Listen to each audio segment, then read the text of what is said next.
खुलुमबाय गोजोन फुंबिलिनि गासिबो बड'लेण्ड बुब्लिनि अनसायगिरिफोरखौ बरायग्रोबाय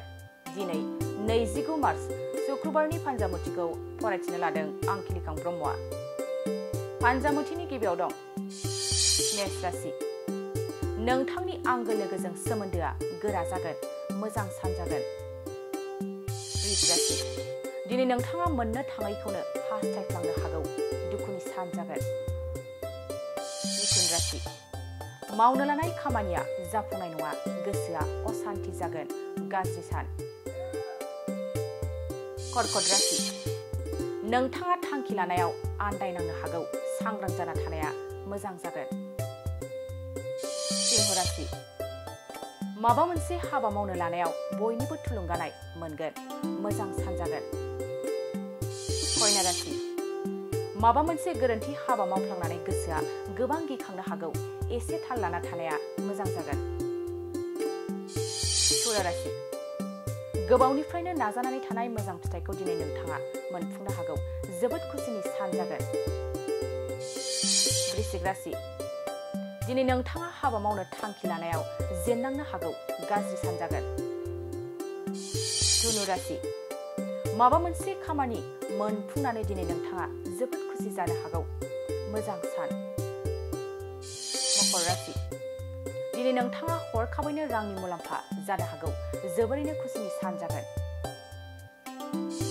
कुम्भ राशि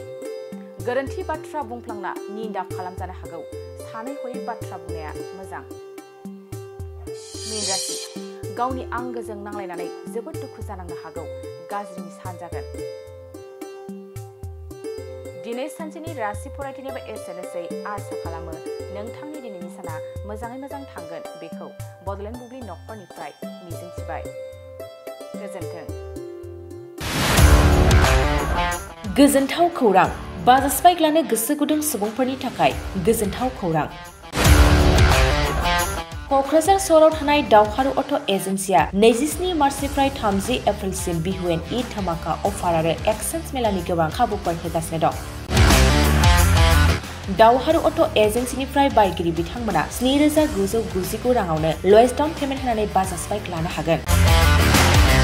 दावहारु अट' एजेन्सि श'रुमजों लोगोसे कारिगाव फेस्टिभ आउटलेट आरो दतमा फेस्टिभ आउटलेट आरो भटगाव फेस्टिभ आउटलेट ब्रान्च श'रुमाव होबाय थानाय बिहु एन्ड ईद धमाका अफार आरो एक्सचेन्ज मेलाव फैनानै नोंथांनि लुबैनाय बाजाजनि बाइकखौ लांफैनो हागोन